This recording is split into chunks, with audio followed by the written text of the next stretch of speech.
You are watching part 6 with Dr. Javad Hashmi. This is the last episode with him. I hope you have already watched part 1 to 5 with him and have enjoyed as much as I have talking to him. Please let me know what you think of any of the episodes with him or the whole series. You can write to me through my website or any other platform that you are comfortable with. Please visit my website at lightupvichwa.com. Thank you. So how important is money for you at this time? So money is very important. And money is important because it's freedom. That's the reason why. And unfortunately, one of the downsides of living in America is the higher education, the way the tuitions are sky high. And so I want to tell people to go study whatever you want, and that's what I have said. But then you also get saddled with tens of thousands or hundreds of thousands of dollars of debt. And debt is slavery.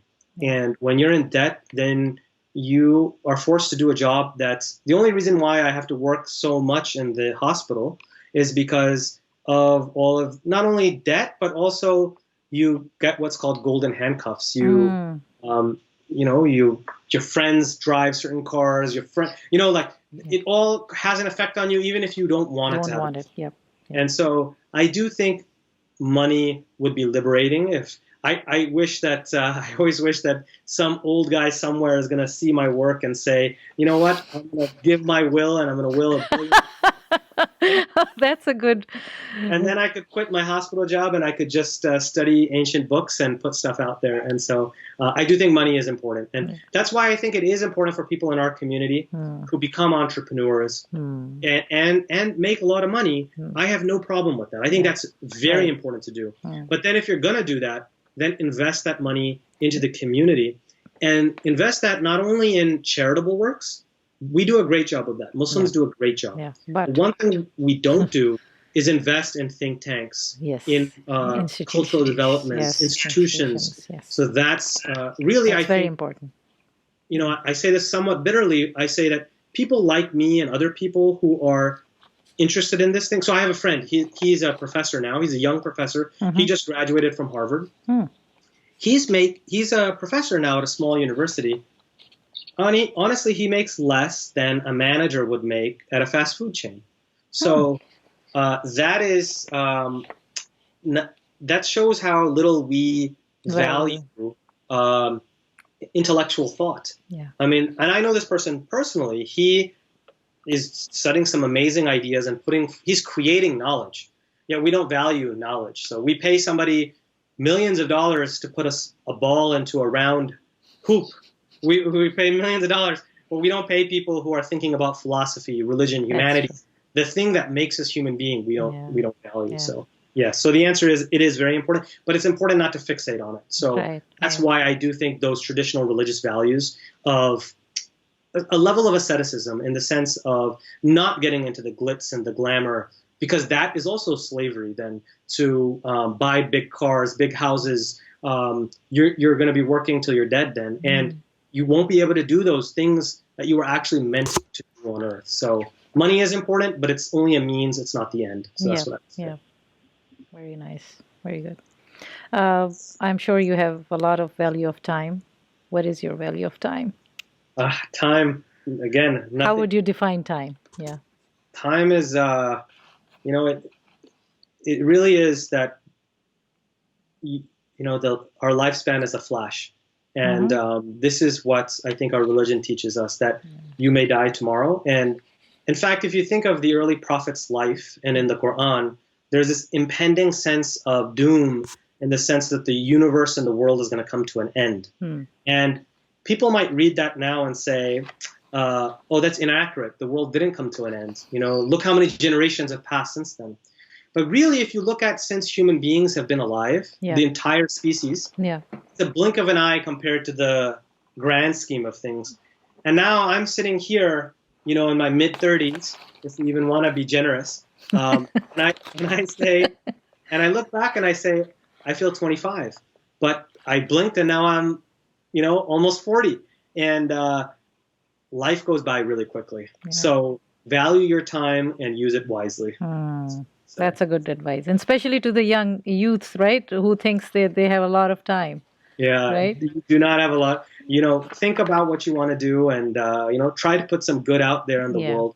And again, this is also a traditional value compared to, Yes. I think in the West we have this idea of, enjoy life and do whatever you want. And I do think it's important to enjoy life, but it's also important to know that your time on life is limited, so make it meaningful. Meaningful. And I think Meaningfully, you can enjoy. I mean, meaningfully, you I can. mean, I'm enjoying this. I'm doing some fun work. I agree. Yeah. But So, you're enjoying doing meaningful work, not yes, enjoying exactly. wasting Mindless. time, like Exactly. going to bars and Yeah. Okay. So I would be very interested in learning from you. What is your view about, is this life an illusion, or what is it? yeah, that's another great, profound question that you've asked. So it's interesting that our Islamic philosophers and theologians have spoken about this in the past. There's even people now, Western philosophers, intellectuals, who are saying maybe this entire universe that we're living in is a simulation. Yeah. I think that the answer is yes and no. I think that yes, it is an illusion in the sense that I do believe in an existence after this life, which is more important than this life. I can't prove that. I can't say that for certain. It is a belief that I choose to believe in, but I think that makes this life more meaningful to believe in that. I think if you don't believe in that, you can get into nihilism. So it's an illusion in the sense that the next life is more important, but it's not an illusion in the sense that what we do in this world matters, precisely because it has an effect in our next life. And at some point in time, it doesn't really matter, I would say, if it's a simulation or not, because you have effects that you feel and others around you feel. So, and this relates to a philosophical debate in the Islamic world about whether causes and effects are real, or are they just an illusion. So does A cause B, or does A just happen with B and the cause illusory? And this is a big debate. But the point to me is that it doesn't matter, because as long as we see these causal connections in this world, it seems like that to us. And for all intents and purposes, it influences us in that way. It doesn't really matter to me. So, but in the more existential way than I think that you're trying to ask it, I would say, yes, it's an illusion in some sense, but it's very real in another sense. It's real only insofar as it's important for the next life and the preparation. So that's how I would answer that. Okay, thank you. What would you do differently today if you knew that there was no tomorrow? In the sense of if I would die today, or more, okay, in that sense. Yeah. I thought about that, and I would have some regrets in the sense that, many regrets, of course. I would say that I've put myself on this trajectory it's a very long trajectory for me to even bear any fruits. And if my life were cut off now, I would feel very bad that I was never able to bear that fruits. And so I do think about that, and that makes me think, I don't know what God's plan is for me, so I think that I do, but you're right, I could get cut down tomorrow, and that would be the end of that. So maybe that's more reason for me to think about making sure that I make meaning, I have meaning making in my personal relationships and family and all that stuff, that the weaknesses that I told you about earlier. So that pushes me more in that direction. But yeah, I mean, if you are trying your level best to, put that fruit out, and I assume that is the Islamic studies, and you want to produce and write and all. But then, being a Muslim and delving into this, don't you think this is what it is? Like, wherever you reach, that's the limit you have. I mean, that's exactly right. So, all right. So I guess you are, you do believe in death, and you're not afraid of death, are you? I have this delusion that I was sent, and I know it's a delusion, so that I feel like God sent me down on this earth to do something, and that I have the feeling that I'm not going to be taken away before I'm able to do that, but that's a delusion, That's and no right. one can say Because that. you don't know I don't know. yeah, yeah. I mean, you Uh, don't even know that how much you can do, right, right? absolutely. Right? So So, I would say that yes, I would fear death in that sense of living an unfulfilled life, even in the sense of um, I think about going back to a high school graduation, or like you see an old friend from a long time ago, and now you think, okay, I'm in my mid 30s now. Have I really accomplished what I've done meant to do in my life? Many of us feel that way, and I certainly do. So with death, those things are multiplied, right? You want to feel that you did something beneficial with your life. So I think that's why these beliefs are so important in Islam and in religion in general, is because it's intended to create this existential crisis within yourself so that you do these things. And so that's what I see. good, very good.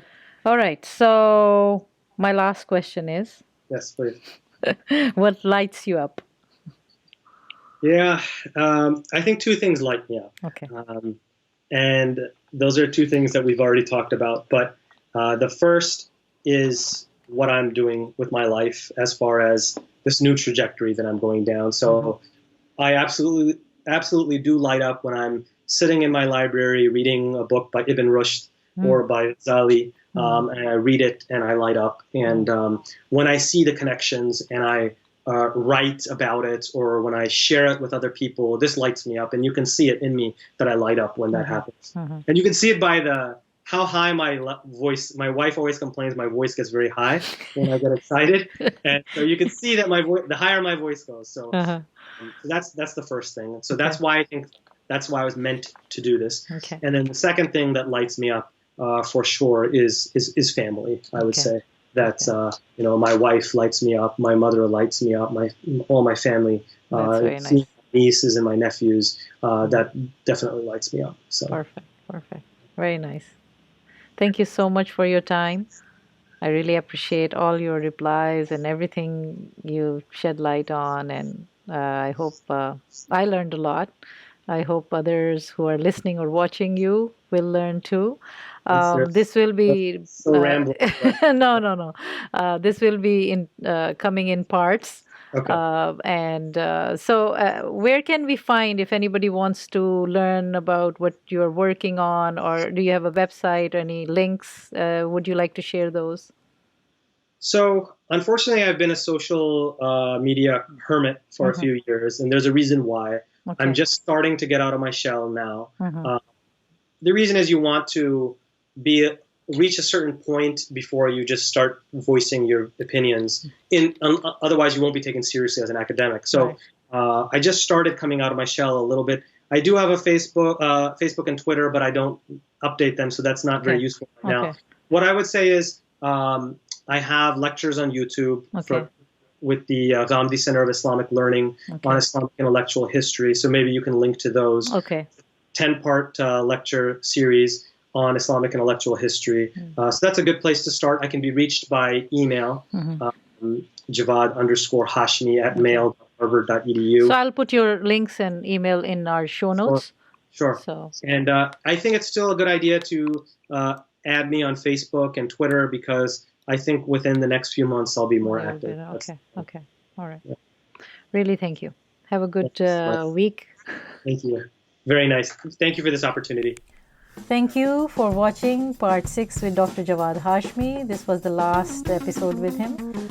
Please remember to subscribe, share, rate and review Light Up with Shua podcast, and your comments are really appreciated.